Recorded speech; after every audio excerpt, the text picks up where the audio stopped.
नमस्कार. मल्हार टीव्हीच्या सकाळच्या बातमीपत्रामध्ये आपलं स्वागत. नवी मुंबई आंतरराष्ट्रीय विमानतळ हे मल्टी मॉडेल कनेक्टिव्हिटी असणारे देशातील पहिले विमानतळ असेल.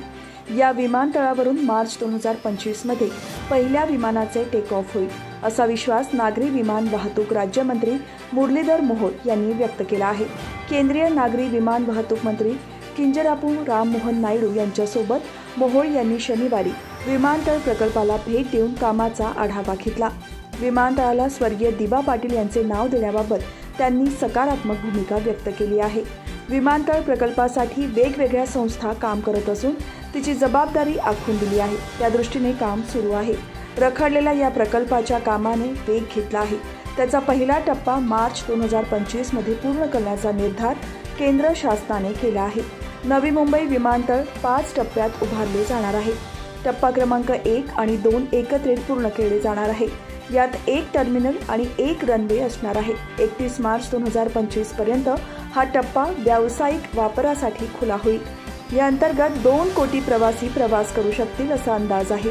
टप्पा क्रमांक 3, 4 आणि 5 मध्ये 3 टर्मिनल आणि 1 रनवे असणार आहे. या टप्प्यानंतर वार्षिक 9 कोटी प्रवासी वाहतूक होईल असा अंदाज आहे.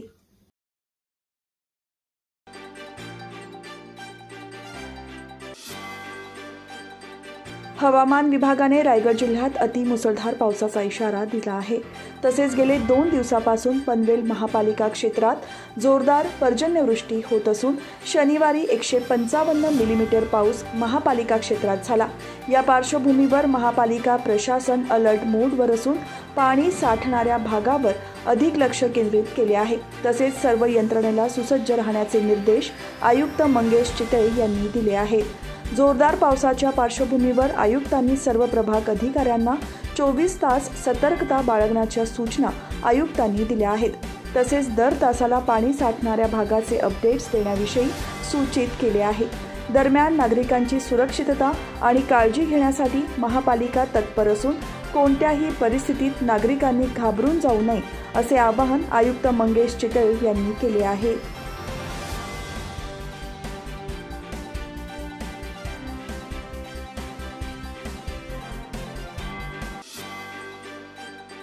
पनवेल तालुका पोलीस ठाण्यात पोलीस उपआयुक्त परिमंडळ 2 पनवेल आणि सहपोलीस आयुक्त पनवेल विभागाच्या मार्गदर्शनाखाली rotary club of Panvel central यांच्या माध्यमातून परिमंडळ 2 अंतर्गत सर्व पोलीस ठाणे अधीनस्थ पोलीस अधिकारी, पोलीस अंमलदार आणि त्यांच्या कुटुंबियांसाठी Shankara I hospital, doctor DY Patil blood bank तसेच पनवेलमधील प्रतिष्ठित डॉक्टरांच्या वतीने मोफत आरोग्य शिबिराचे आयोजन करण्यात आले होते. या शिबिरामध्ये पोलीस अधिकारी, पोलीस अंमलदार आणि त्यांचे कुटुंबीय असे एकूण 63 जणांची पूर्ण आरोग्य तपासणी करून मोफत औषधे वाटप करण्यात आली. तसेच रोटरी क्लबचे अध्यक्ष शैलेश पोटे आणि प्रथम क्लब नारी वैशाली पोटे या उपअभियंत्यांसह पनवेल तालुका पोलीस स्टेशनचे वरिष्ठ पोलीस निरीक्षक अनिल पाटील यांच्यासह एकूण 18 जणांनी रक्तदान केले. या शिबिराचे उद्घाटन पनवेल शहर वरिष्ठ पोलीस निरीक्षक नितीन ठाकरे यांच्या हस्ते झाले. यावेळी पोलीस निरीक्षक भगत आणि पोलीस निरीक्षक शेलकर उपस्थित होते. आयोजित आरोग्य शिबिरामध्ये सहभागी पोलीस अधिकारी आणि अंमलदार यांना आरोग्यविषयक तपासणी करून मार्गदर्शन करण्यासाठी रोटरी क्लब ऑफ पनवेल सेंट्रलच्या वतीने पनवेल नवी मुंबई विभागातून एकूण 33 प्रतिष्ठित डॉक्टर उपस्थित होते. हे शिबिर रोटरी क्लब ऑफ पनवेल सेंट्रलचे माजी अध्यक्ष आणि सध्याचे मेडिकल संचालक डॉक्टर लक्ष्मण आवटे यांच्या मार्गदर्शनाखाली सर्व रोटरी सदस्य, एन्स, अनेट्स यांच्या सहकार्याने यशस्वीपणे पार पडले.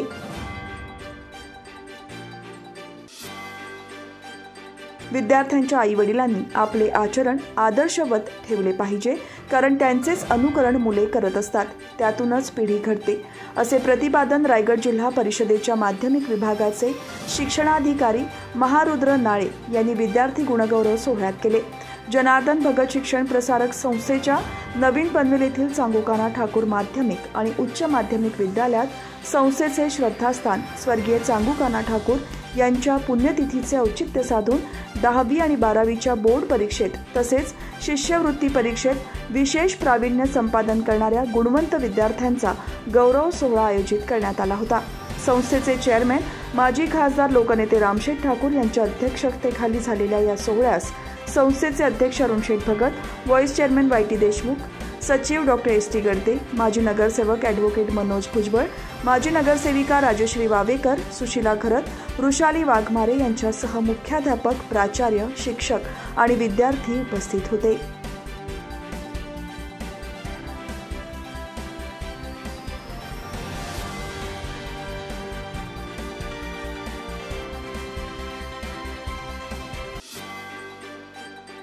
दरवर्षीप्रमाणे यंदाही पनवेलमधील जनतेसाठी आरोग्य महाशिबिर आयोजित करण्यात आले असून या संदर्भात खांदा कॉलनी येथील CKT महाविद्यालयात आमदार प्रशांत ठाकूर यांच्या प्रमुख उपस्थितीत नियोजन बैठक आयोजित करण्यात आली होती.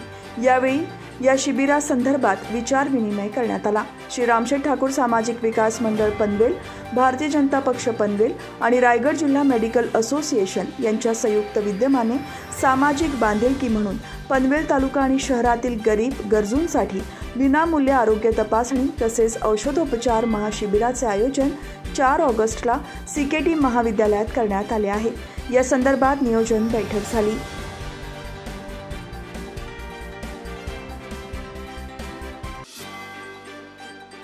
अतिवृष्टीमुळे रत्नागिरी जिल्ह्यातील खेड आणि ठाणे जिल्ह्यातील भिवंडीमध्ये पूर येऊन नागरिकांचे नुकसान झाले. खेडमध्ये सुमारे 100हून अधिक नागरिकांचे स्थलांतर करण्यात आले आहे.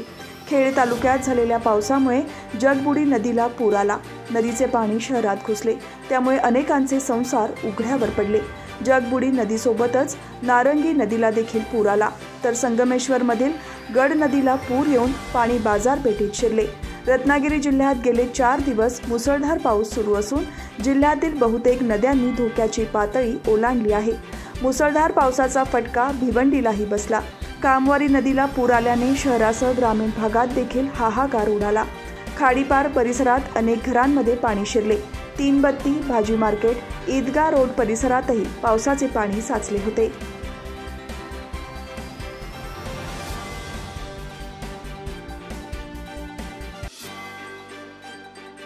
कर्जत पोलीस ठाण्याच्या हद्दीत झालेली जबरी चोरी आणि घरफोडीच्या गुन्ह्यातील आरोपींना कर्जत पोलिसांनी अटक करून 5,82,000 रुपये किमतीचा मुद्देमाल जप्त केला आहे. आमराई परिसरातील राजनोवा थिएटर बंद असल्याचा फायदा घेऊन थिएटरमधील डॉल्बी साऊंड बॉक्स, एम्प्लिफायर आणि इतर सामानाची चोरी करून पसार झालेल्याबाबत थिएटरचे मालक ताटीपल्ली मोहनराज यांनी काही दिवसांनी समजले.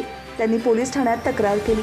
गुन्ह्याचे गांभीर्य पाहून उपविभागीय पोलीस अधिकारी धुळा टेळे, निरीक्षक सुरेंद्र गरड यांच्या मार्गदर्शनाखालील पोलिसांच्या पथकाने CCTV फुटेज, तांत्रिक पुरावे आणि गोपनीय बातमीदाराच्या मदतीने आरोपींना अटक केली. आरोपींना 6 दिवस पोलीस कोठडी सुनावण्यात आली आहे. आरोपीकडे अधिक चौकशी करून चोरीस केलेले 10 डॉल्बी स्पीकर, 8 एम्प्लिफायर स्पीकर, 1 बास मॅनेजमेंट मशीन असे एकूण 5,82,000 रुपये किमतीचे साहित्य जप्त करण्यात आले आहे.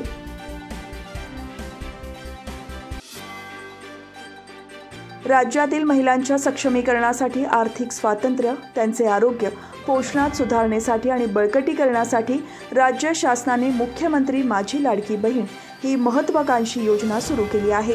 मुख्यमंत्री माझी लाडकी बहीण ही योजना ऐतिहासिक योजना आहे. या योजनेची जिल्ह्यात प्रभावीपणे अंमलबजावणी करावी असे निर्देश जिल्हाधिकारी किशन जावळे यांनी दिले आहेत. जिल्हाधिकारी कार्यालयात मुख्यमंत्री माझी लाडकी बहीण योजनेची आढावा बैठक घेण्यात आली.